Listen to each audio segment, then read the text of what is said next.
ईमानदारी से कहूं तो उसने बहुत कुछ किया। सर्जरी करवाई है। फ्रेनिक नर्व एक ऐसी नस है जो सांस लेने में शामिल होती है। तो अगर आप उसे काट दें, जो करना मुश्किल है, डॉक्टर ठीक है। लगभग 1 साल बाद हम आखिरकार हल्क होगन की मौत की जांच में बहुत ज्यादा जानकारी प्राप्त कर रहे हैं। नया जारी किया गया बॉडी कैम वीडियो और एक विस्तृत पुलिस रिपोर्ट हमें क्या बताती है कि रेसलिंग आइकन के साथ क्या हुआ, और उनकी बेटी क्यों कहती है कि अभी भी बहुत सारे सवाल बाकी हैं। साइड बार में आपका स्वागत है। पेशकश लॉ एंड क्राइम। मैं जेसी वेबर हूं। अब हमारे पास रेसलिंग आइकन हल्क होगन की मौत के बारे में और भी ज्यादा जानकारी है। हमने इससे पहले भी साइड बार पर इस बारे में चर्चा की थी, लेकिन अब हमारे पास वीडियो है, हमारे पास 72 पन्नों की पुलिस रिपोर्ट है, और सबसे महत्वपूर्ण बात, हमारे पास आधिकारिक मृत्यु का कारण है। और बात ये है, मैं रिपोर्ट से पढ़ने जा रहा हूं, लेकिन मैं कोरोनर को भी बुलाऊंगा ताकि वो समझा सके कि इसका क्या मतलब है, ताकि हम इसे समझ सकें। अगर आपको याद हो, 24 जुलाई 2025 को हल्क होगन टेरी जीन बोलिया फ्लोरिडा के क्लियर वाटर में अपने घर पर सांस लेना बंद कर दिए थे। उनकी पत्नी स्काई डेली होगन ने 911 पर कॉल किया था। उनके साथ एक ऑक्यूपेशनल थेरेपिस्ट और एक होम हेल्थ एड थे जो उन पर सीपीआर कर रहे थे। लेकिन आखिरकार उनकी मौत हो गई और सवाल उठे। उनकी मौत को लेकर सवाल थे। हमने साइड बार में चर्चा की है, क्या उनकी मौत गर्दन की सर्जरी के बाद मेडिकल लापरवाही थी? मौत से पहले उनका स्वास्थ्य और मूड अच्छा क्यों था, और अचानक सांस क्यों रुक गई? अब हमारे पास 72 पन्नों की क्लियर वाटर पुलिस रिपोर्ट और 2 नए वीडियो हैं, जिससे हमें नई जानकारी और समझ मिल रही है। मैं वीडियो से शुरू करना चाहता हूं, क्योंकि ये हमने पहले नहीं देखा था। उस ऑक्यूपेशनल थेरेपिस्ट का नाम जस्टिन मैकैमी है, जो 24 जुलाई की सुबह हल्क होगन के घर से निकलता है और पुलिस से बात करता है। मैं चाहता हूं कि आप ध्यान से सुनें कि वो क्या देखता है और कैसे बयान करता है। इससे भी जरूरी है, और ये अंत में जल्दी होता है। डॉक्टर से गलती कैसे हो सकती है? मैंने 1 या 2 महीने पहले सर्जरी के दौरान जो हो रहा था उसे देखा। क्या उन्होंने इस क्रॉनिक नर्व के साथ पूरा सिस्टम ही सुला दिया? मैं एक ऑक्यूपेशनल थेरेपिस्ट हूँ और ये अच्छा नहीं लग रहा था। ठीक है। नमस्ते, होम हेल्थ से घर आया हूँ। मैं एक ऑक्यूपेशनल थेरेपिस्ट हूँ और वो बहुत कम जांच कर रहा था। उस बिगड़ी ही रात भर जागते रहे। कुछ दवाइयाँ, नशीली दवाएं, और मैं 1 मिनट में वापस आऊँगा। 90 नंबर घर लौट आया। हाँ, ये मेरे को पीछे होना चाहिए। छाती में कोई उठाव पटक नहीं है। यही कोशिश करो, ब्लड प्रेशर लो, कुछ नहीं हुआ। वो अंदर आई और हम दोनों आइसोलेटेड थे। तुरंत 911 पे कॉल किया। फर्श पे नीचे हमें इसे सुधार के लिए जमा करना है। और वो बस सांस ले रहा था। जब मैंने उसे देखा तो मैंने ध्यान से नहीं देखा, क्योंकि वो बहुत भारी भरकम आदमी था। कई बार नब्ज देखना, ये सब महसूस हुआ।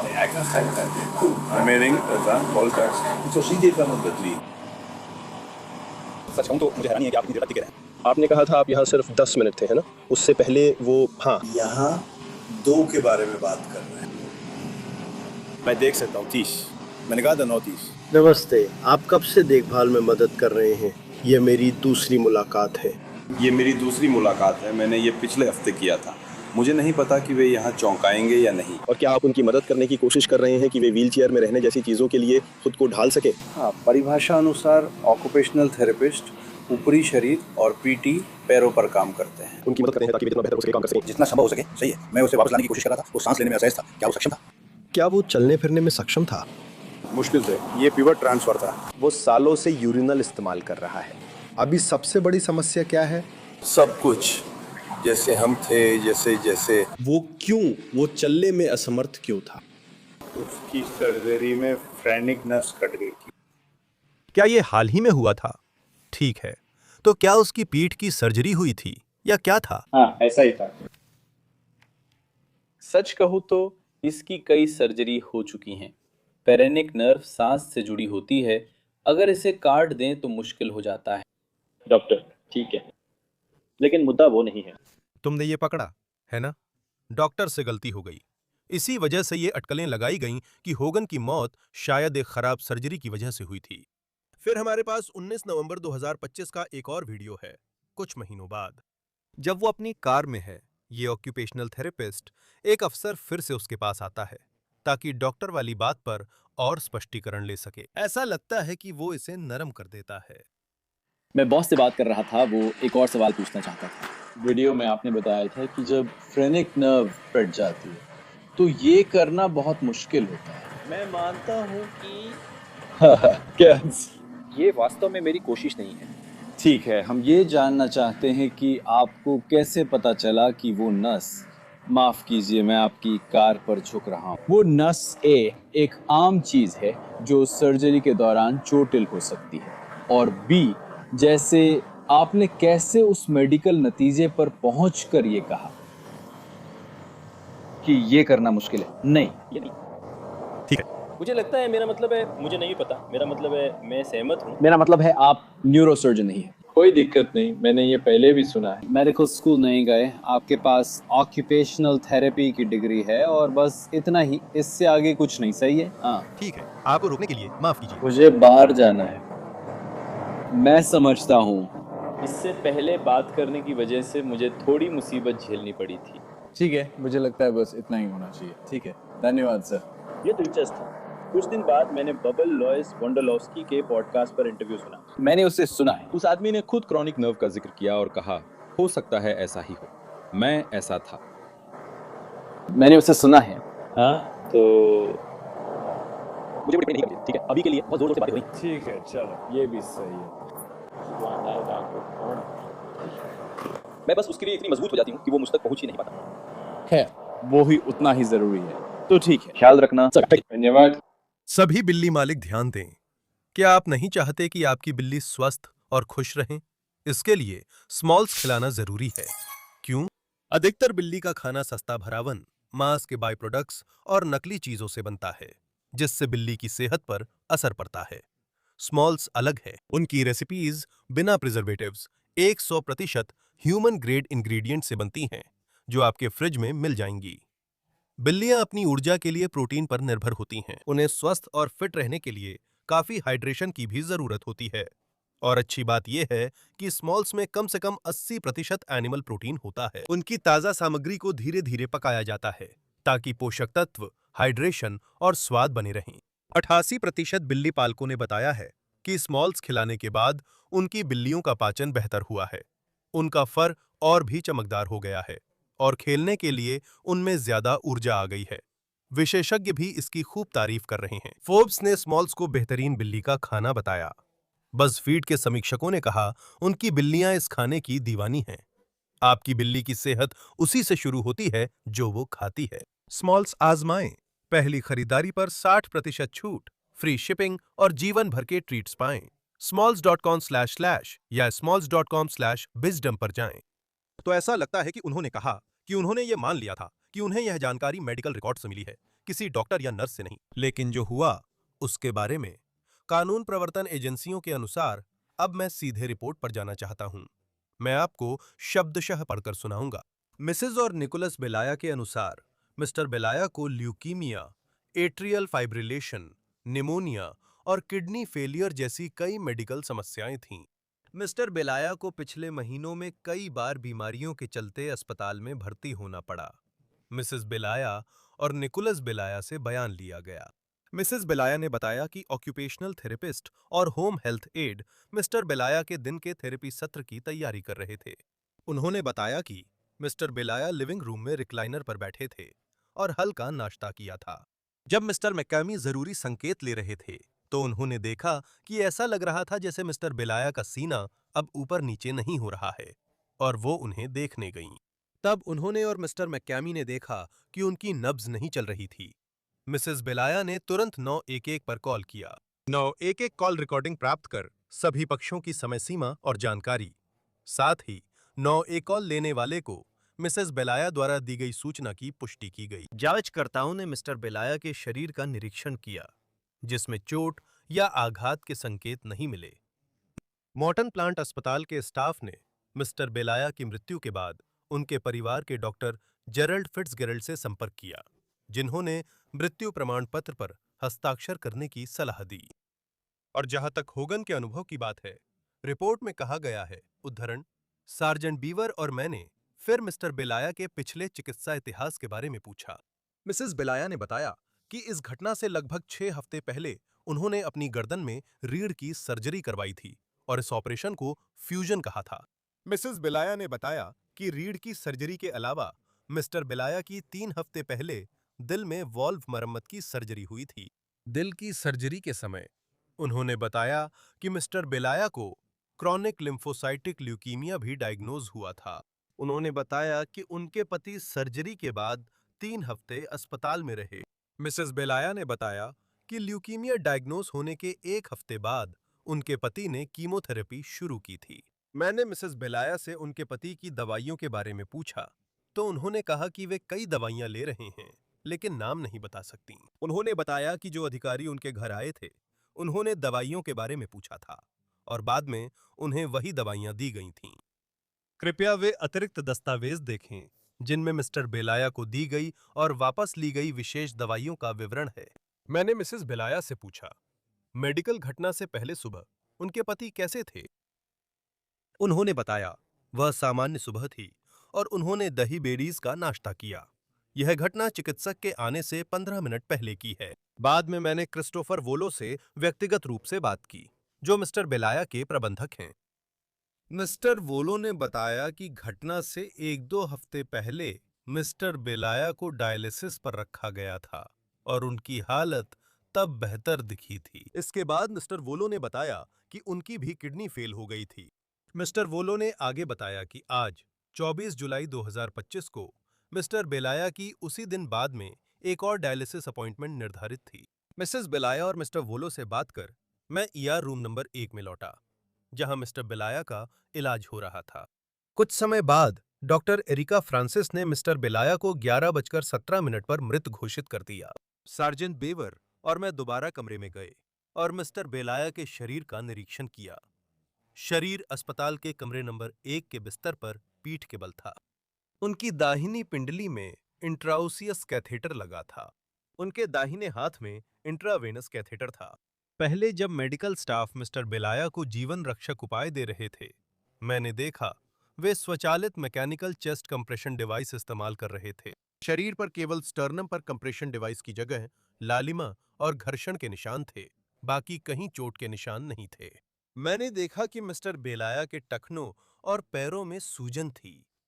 सार्जेंट बीवर ने विभाग के मोबाइल फोन से उनकी 8 तस्वीरें ली। इसके बाद सार्जेंट बीवर और मैंने तस्वीरें exonevidence.com पर अपलोड की और उनकी पहुंच सीमित कर दी। evidence.com पर तस्वीरें अपलोड करने के बाद मैंने देखा कि सार्जेंट बीवर ने विभाग के मोबाइल से वे तस्वीरें डिलीट कर दी। मैं सोचता हूं कि क्या हल्क होगन सेलिब्रिटी हैं, इसलिए उनके बारे में कुछ भी लीक नहीं हुआ। मुझे सच में ऐसा लगता है। अब होगन की मौत के संदर्भ में रिपोर्ट में लिखा है, उद्धरण, निजी पोस्टमार्टम 16 अगस्त 2025 को सुबह 11:55 बजे doctor Daniel L Schultz, MD, pathologist द्वारा पूरा किया गया। डॉक्टर शुल्ट्ज के संक्षिप्त सारांश का एक अंश इस प्रकार है। मिस्टर टेरी बेलाया की मृत्यु पूरी तरह से गंभीर प्राकृतिक बीमारी के कारण हुई, जिसमें कोई भी उचित आघात या घातक विषाक्तता का योगदान नहीं था। इस प्रकार मृत्यु का तरीका भी प्राकृतिक है। मिस्टर बेलाया की मृत्यु की परिस्थितियां और स्वास्थ्य इतिहास फ्लोरिडा कोर्ट के किसी भी क्षेत्राधिकार से मेल नहीं खाते। उनकी मृत्यु देखने में प्राकृतिक थी। एक पूर्ण पोस्टमार्टम के लाभों के आधार पर मिस्टर टेरी बेलाया की प्राकृतिक मृत्यु की पुष्टि हो गई है और चोट या घातक विषाक्तता की आशंकाओं को उचित रूप से खारिज कर दिया गया है। एक हिस्सा है जिसमें लिखा है, 25 जुलाई 2025 को लगभग 900 बजे मैंने पिनेलास काउंटी मेडिकल एग्जामिनर के कार्यालय से संपर्क कर एमईओ अन्वेषक जिम बैनिंग को दवा की बताई गई विसंगति के बारे में सूचना दी। बैनिंग से बाद में मुझे बताया गया कि मेडिकल एग्जामिनर कार्यालय मिस्टर बेलाया की हाल की गर्दन सर्जरी और फेर्निक नर्व को हुए नुकसान के अवगत था। वे इस बारे में जानते थे। रिपोर्ट के अंत में लिखा है कि डॉक्टर फिट्जगेरल्ड को डॉक्टर फ्रांसिस ने बताया कि मिस्टर बेलाया इमरजेंसी में एसिस्टोल में आए। 45 मिनट की कोशिशों के बावजूद कोई कार्डियक रिदम नहीं लौटी। फिर डॉक्टर फ्रांसिस ने उन्हें मृत घोषित किया और फिट्जगेराल्ड से मृत्यु प्रमाण पत्र पर हस्ताक्षर के लिए पूछा।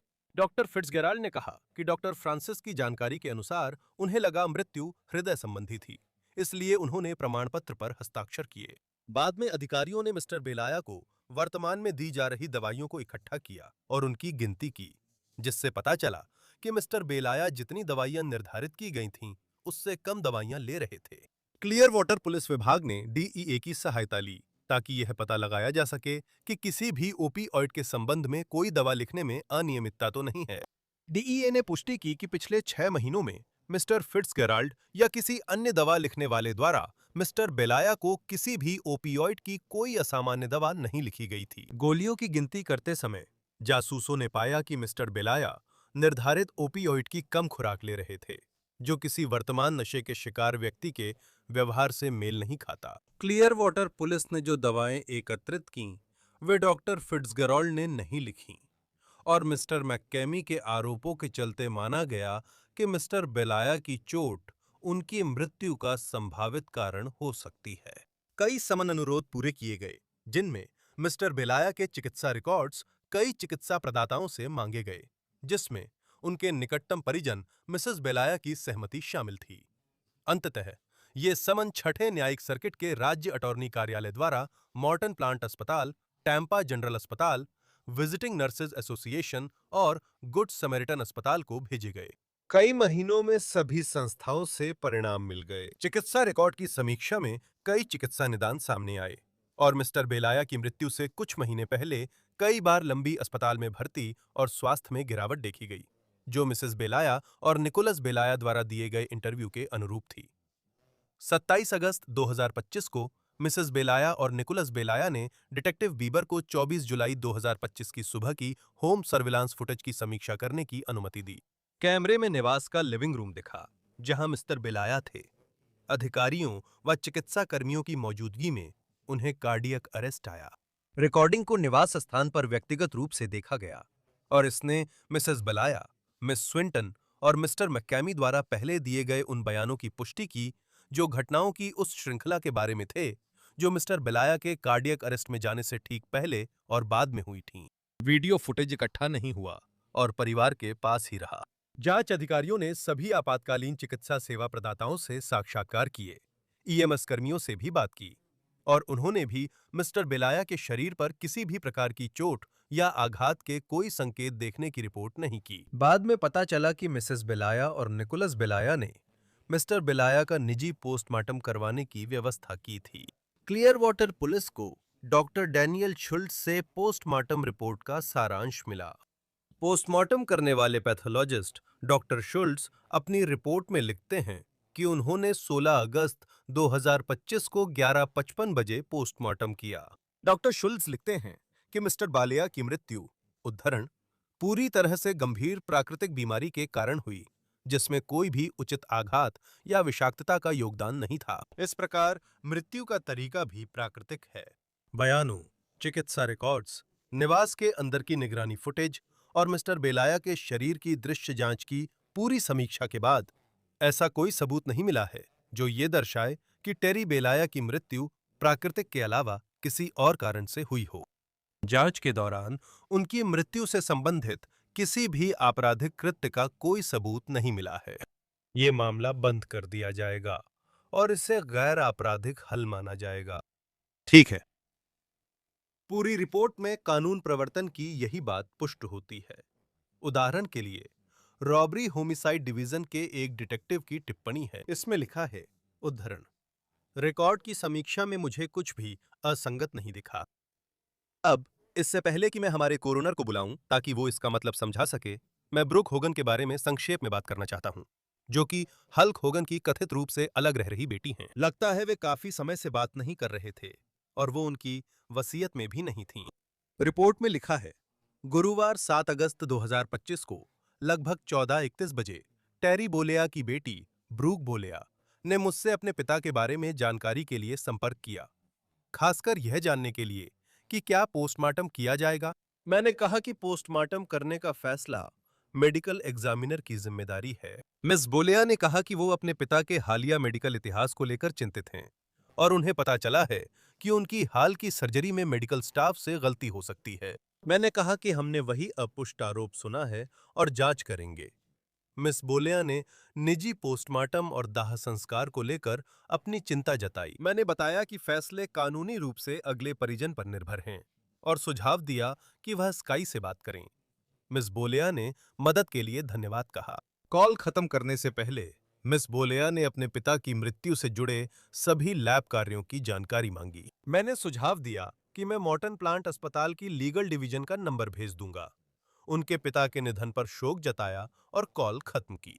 करीब 1550 बजे मैंने मिस बोलेया को मॉर्टन प्लांट अस्पताल के कॉर्पोरेट लीगल और लीगल एड डिपार्टमेंट के फोन नंबर दिए। एक हिस्सा है जिसमें लिखा है, मंगलवार 21 अगस्त 2025 को लगभग 14:16 बजे मिस बोलेया से संपर्क किया गया कि क्या वह जांच की स्थिति पर चर्चा और जनता में फैल रही अटकलों को स्पष्ट करने के लिए क्लियर वाटर पुलिस विभाग में मिल सकती हैं। मिस बोलेया ने बताया कि पहले से निर्धारित जिम्मेदारियों के कारण वो नवंबर तक उपलब्ध नहीं होंगी।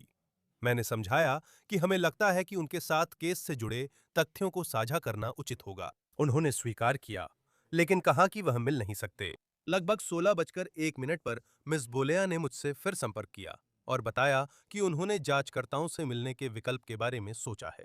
रिपोर्ट्स, ऑडियो और body worn camera BWC footage का केस बंद और जानकारी सार्वजनिक होने से पहले हवाला देते हुए उन्होंने कहा कि वो अगले हफ्ते कुछ व्यवस्था करने की कोशिश कर रही हैं। उनके पास मेडिकल एग्जामिनर के ऑफिस द्वारा पोस्टमार्टम न करने के फैसले पर कुछ फॉलोअप सवाल थे। कानून प्रवर्तन की ओर से मृत्यु जांच कैसे होती है इस पर सवाल थे और अपने पिता को देखने से जुड़े अतिरिक्त सवाल भी थे। उन्होंने ये भी कहा कि उन्हें निजी पोस्टमार्टम को लेकर चिंता है और उन्होंने संकेत दिया कि उन्हें यकीन नहीं है कि यह सही तरीके से किया गया है या किया जाएगा। मैंने मिस बेलाया को फिर बताया कि यह प्रक्रिया हमारी जांच से बाहर है और कानूनी रूप से निकटतम परिजन पर निर्भर है। अब मुझे आपको बताना है कि क्लियर वाटर पुलिस ने हल्क होगन के परिवार, स्काई, उनके बच्चे निक और ब्रुक की सराहना की। उनके वकील केविन हैजलेट के अनुसार उन्होंने शोक और संघर्ष के समय हमारे जांचकर्ताओं को निजी जानकारी देने की इच्छा जताई। उन्होंने जोड़ा कि यह उद्धरण बहुत मददगार था। यही बात है। ब्रुक ने इन सब के बाद बयान दिया है। क्लियर वाटर पुलिस विभाग द्वारा ये रिपोर्ट जारी करने के बाद बयान दिया है। सोशल मीडिया पर साझा किए गए एक क्लिप में उन्होंने कथित तौर पर कहा, मुझे लगता है मेरे प्रशंसक और मुझे लगता है लोग मुझे इतनी अच्छी तरह जानते हैं कि उन्हें पता है कि मेरे अंदर ईमानदारी है। मैं कोशिश करता हूं कि मैं चुप रहूं। मैं इन सब से दूर रहा हूं, लेकिन प्रिय क्लियर वाटर पुलिस, मेरा नाम मत लो। आपने मुझे परिवार जैसा नहीं समझा और मदद नहीं की। आपने मुझसे सही तरीके से संपर्क नहीं किया। शायद मैंने अधिकार खो दिए क्योंकि मैं उस अंतिम संस्कार में नहीं गया जो पापा नहीं चाहते थे। शायद मैं अपने पापा को मेकअप और फॉर्मल्डिहाइड की गंध में शोपोनी जैसा नहीं देखना चाहता था।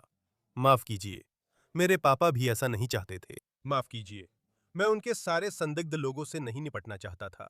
शायद इसीलिए अब मैं उनकी बेटी नहीं हूं या निक के बराबर नहीं हूं। शायद इसलिए मैं जवाब नहीं पा रहा। बताया जाता है कि ब्रुक में एक्स पर एक अलग क्लिप साझा की जिसमें कहा, पोस्टमार्टम के लिए मैंने कहा था, पैसे देने की भी पेशकश की थी, लेकिन उन्होंने कहा नहीं नहीं, हम खुद करेंगे। ठीक है, तो फिर आपने उनके अंतिम मृत्यु प्रमाण पत्र में पोस्टमार्टम क्यों नहीं लिखा? यही मेरी पहली बात है। जब तक उस पोस्टमार्टम में कुछ ऐसा नहीं था जो आपकी कहानी से मेल नहीं खाता, क्योंकि मैंने इसे सार्वजनिक रूप से मांगा है। कोई भी मुझे देने की कोशिश नहीं कर रहा है। कोई भी ऐसा नहीं कह रहा, ब्रुक चुप हो जाओ, ये लो, ये रहा। अगर कुछ भी है तो उस पर कुछ भी मत कहो, क्योंकि उसमें कुछ ऐसा है जो डैड के लिए शर्मनाक है। कोई भी ऐसा कुछ नहीं कह रहा है।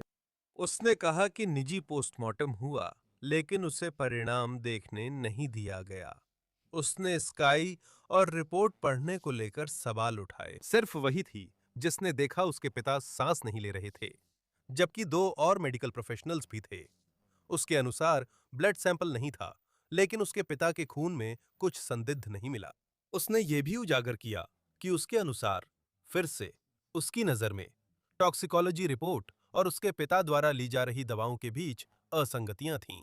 टीएमजी के अनुसार ब्रुक ने कहा, शुरुआत से ही कई असंगतियां थीं। मुझे लगता है कि सीडब्ल्यूपीडी ने तुरंत इसे बड़ी जांच ना बनाकर और शुरुआत से ही हर चीज और हर व्यक्ति से सवाल ना पूछकर गलती की है। इसे पहले दिन से ही घेराबंदी कर, सील कर पूरी जांच की जानी चाहिए थी। मैं डॉक्टर डाना रदरफोर्ड, रीचलैंड काउंटी की कॉरोनर को बुलाना चाहता हूं। डाना को काफी समय बाद देख रहा हूं, लेकिन उन्हें देखकर हमेशा खुशी होती है। आपका समय देने के लिए धन्यवाद। आमतौर पर कहें तो क्या इस रिपोर्ट में आपको कुछ अजीब लगा? आप जानती हैं, मुझे लगता है जब लोग सेलिब्रिटी होते हैं तो उनकी निजी जिंदगी को ऐसे तरीके से जांचा जाता है जो बहुत ही दखल देने वाला होता है। और मेरे लिए ये रिपोर्ट, जिसके 72 पन्ने मैंने ध्यान से पढ़े, मुझे थोड़ी ज़्यादा ही लगी। एक प्राकृतिक मृत्यु के लिए जो एक ऐसे मरीज के घर में हुई थी जिसे पुरानी बीमारी थी। ये एक प्राकृतिक मृत्यु थी। जैसे कि सभी ने निष्कर्ष निकाला कि परिवार ने निजी पोस्टमार्टम करवाने का फैसला किया। हम इसमें थोड़ा और गहराई से जा सकते हैं कि उन्होंने ऐसा क्यों किया। लेकिन इस मामले में शुरुआती 911 कॉल से लेकर जब पुलिस ने रिपोर्ट बनाई, कुछ भी मुझे बहुत अजीब नहीं लगा। लेकिन आप जानती हैं, उन्होंने जांच की और अपना काम किया। तो मुझे लगता है कि परिवार अब इस बात से संतुष्ट हो सकता है। सुनिए, आप प्रोफेशनल हैं, मैं तो बस पढ़ रहा हूं। इसमें लिखा है कि कई बार कहा गया ये प्राकृतिक मौत थी। उन्हें कैसे पता चला कि ये प्राकृतिक मौत थी? मैं इसे देख और समझने की कोशिश कर रहा हूं। तो क्या इसका मतलब है ये प्राकृतिक मौत थी? हल्क होगन की मौत कैसे हुई? तो एक काम करते हैं, चलिए अपने दर्शकों को बताते हैं कि मौत का तरीका असल में क्या होता है। मृत्यु का कारण वो चिकित्सीय वजह है जिससे दिल और फेफड़े बंद हो जाते हैं। मौत का तरीका ये बताता है कि वो कैसे हुई। आपके पास चुनने के लिए सिर्फ 5 तरीके हैं। मुझे लोगों को नैशू शॉर्ट फॉर्म सिखाना अच्छा लगता है। मौत के 5 तरीके होते हैं: नेचुरल, एक्सीडेंटल, सुसाइड, होमिसाइड और अनडिटरमाइंड। इन्हीं में से चुनना होता है।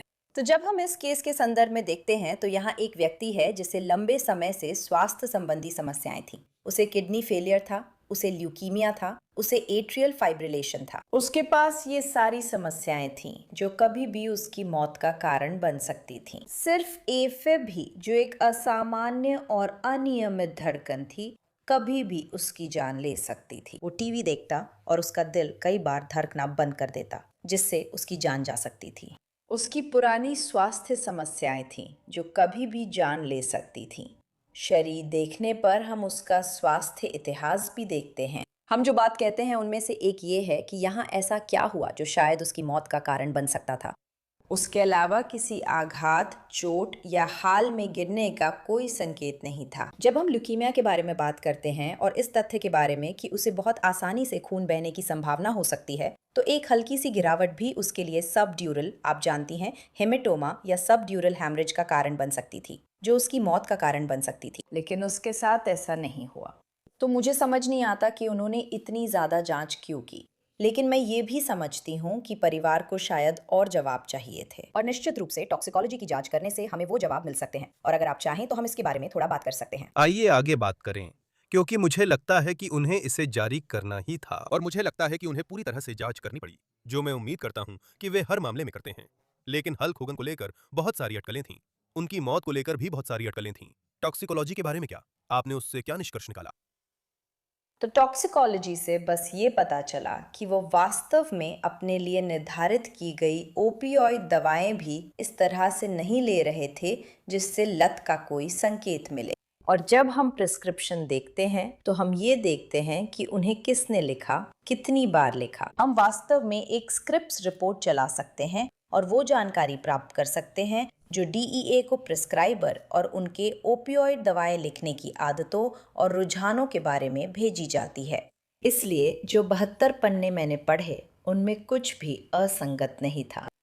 वो वास्तव में अपनी दवा ले रहे थे। अपनी दवा इस तरह से ले रहे थे जिससे ये पता चलता था कि वो इसे केवल ज़रूरत पड़ने पर PRN ले रहे थे। वो डॉक्टर की सलाह के अनुसार दवा नहीं ले रहे थे और खुद ही कम मात्रा में ले रहे थे, जिससे लगा वो शायद मौत के करीब हैं। मौत के करीब आने पर कई बार दर्द की दवाओं की जरूरत कम हो जाती है और वो उनका इस्तेमाल नहीं कर रहे थे। मैं समझती हूँ कि जब लोगों के पास पहले से नशे का इतिहास होता है तो लोग सोचते हैं कि वे फिर से नशा करने लगे हैं या शायद वे फिर से इस्तेमाल कर रहे हैं या वहाँ कोई समस्या है।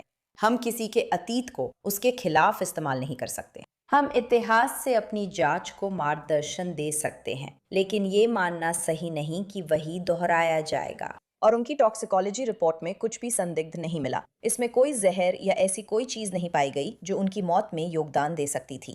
फ्रेनिक नर्व की बातचीत पर क्या कहना है? मैंने पहले ऑक्यूपेशनल थेरेपिस्ट की क्लिप चलाई थी, रिपोर्ट, और मेरी बातों से लगता है कि एमी को फ्रेनिक नर्व की स्थिति पता थी। लेकिन जितना मैं देख रहा हूं, और आप मुझे बताइए, और मैंने देखा कि आपने थोड़ा नजरें फेर लीं, ऐसा नहीं लगता कि इस फ्रेनिक नर्व ने उनकी मौत में किसी भी तरह से योगदान दिया है, सही? नहीं दिया। फिर भी ये पूरी तरह से, चाहे ये सांस को कंट्रोल करता हो। सही, ये सांस लेने को कंट्रोल करता है। हाँ, लेकिन उनके पास और भी कई स्वास्थ्य समस्याएं थीं। चलिए सिर्फ किडनी फेलियर का उदाहरण लेते हैं। आपकी किडनी की कार्यक्षमता कम हो जाती है। वे विषाक्त पदार्थों को फिल्टर नहीं कर रही, जिससे ये शरीर में जमा होने लगते हैं। आपका शरीर चाहे जितनी भी कोशिश कर ले, आप इन्हें फिल्टर नहीं कर सकते जब तक कि किसी को डायलिसिस पर ना रखा जाए। उसको ल्यूकीमिया था, जो कमजोरी, थकान और पूरे शरीर के थक जाने में भी योगदान देता है। ये उन्हें संक्रमण के प्रति अधिक संवेदनशील बना देता है। उसे एफिब था, उसका दिल ठीक से नहीं धड़कता था। उसे दिल की धड़कन सामान्य रखने के लिए दवा लेनी पड़ती थी।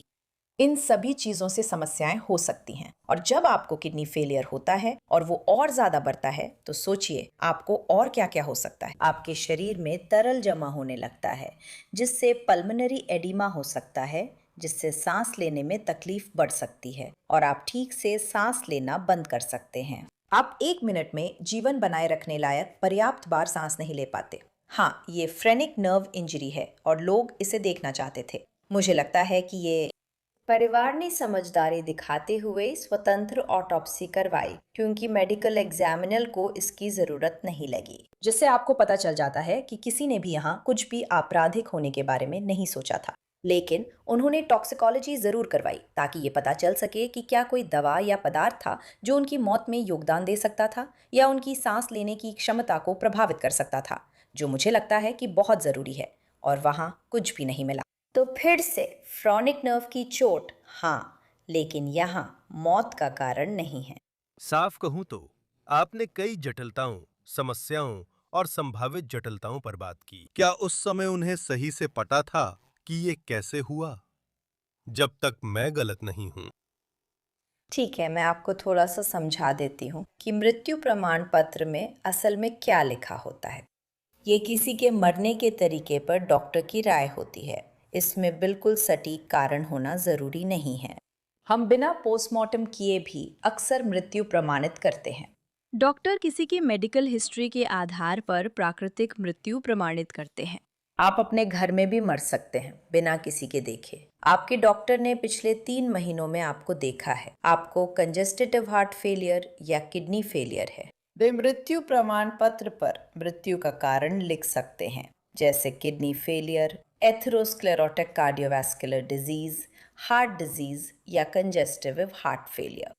ये जरूरी नहीं है कि पोस्टमार्टम हो। टॉक्सिकोलॉजी भी जरूरी नहीं है। मेडिकल एग्जामिनर को इनमें से कुछ भी करने का कारण नहीं दिखा। परिवार ने निजी पोस्टमार्टम करवाया, लेकिन मेडिकल एग्जामिनर ने मृत्यु का कारण फिर भी प्राकृतिक ही बताया। उन्होंने इस शरीर का बाहरी परीक्षण किया ताकि चोट या आघात के कोई संकेत मिल सके।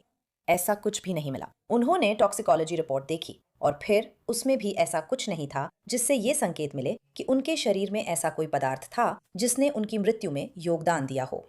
तो सटीक कारण कार्डियक अरेस्ट मृत्यु प्रमाण पत्र पर लिखने के लिए उपयुक्त कारण नहीं है, लेकिन उनके दिल और फेफड़े प्राकृतिक बीमारी के कारण काम करना बंद कर गए थे। उनके पास 3 बड़ी चीजें थीं जो इसमें योगदान दे सकती थी।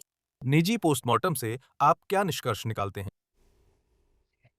ये बस वही पुष्टि करता है जो परिवार को मन की शांति के लिए जानना जरूरी था। यही इसमें कहा गया है। टॉक्सिकोलॉजी में ऐसा कुछ नहीं था जो उसकी मौत में योगदान देता। ये उसकी पिछली मेडिकल हिस्ट्री के आधार पर प्राकृतिक बीमारी से हुई मौत थी। किडनी फेलियर से शरीर में कई जटिलताएं हो सकती हैं और उन्हें ल्यूकीमिया व निमोनिया भी था। ल्यूकीमिया से संक्रमण का खतरा बढ़ जाता है। उन्हें पिछले कुछ महीनों में कई बार अलग अलग बीमारियों के लिए अस्पताल में भर्ती कराया गया था। उन्हें स्वास्थ्य संबंधी समस्याएं थीं। वे लंबे समय से बीमार थे। हम अपने हीरो को हमेशा जीवित देखना चाहते हैं, लेकिन मौत अनिवार्य है और कभी भी आ सकती है, खासकर जब स्वास्थ्य इतिहास ऐसा हो। डॉक्टर जाने से पहले मैं फिर जिक्र करना चाहता हूं, रिपोर्ट आने के बाद भी ब्रुक होगन के मन में कई सवाल हैं। खून को लेकर सवाल, टॉक्सिकोलॉजी को लेकर सवाल, जांच को लेकर सवाल। मुझे पता है आपने उसके कुछ कमेंट्स देखे हैं जो उसने किए हैं। इस पर आपका क्या कहना है? मुझे लगता है ब्रुक होगन दुखी हैं। मुझे लगता है शोक में इंसान किसी भी जवाब की तलाश करता है और किसी को दोष देने की कोशिश करता है। हम अपने परिवार को हमेशा जीवित देखना चाहते हैं, लेकिन ये संभव नहीं है। इतनी लंबी स्वास्थ्य समस्याओं के कारण वे पहले ही मौत के लिए ज़्यादा जोखिम में थे उन लोगों की तुलना में जिनका दिल और किडनी स्वस्थ हों। वे हमेशा बीमार रहते थे, स्वस्थ नहीं थे। मुझे लगता है कि ब्रुक ने जब पुलिस से इतने सवाल किए और जब मैंने 72 पन्नों की रिपोर्ट पढ़ी तो मैं इन अधिकारियों को नहीं जानती। मैं फ्लोरिडा के मेडिकल एग्जामिनर से नहीं जुड़ा हूँ और उनकी ओर से नहीं बोल सकता। वे मुझे नहीं जानते।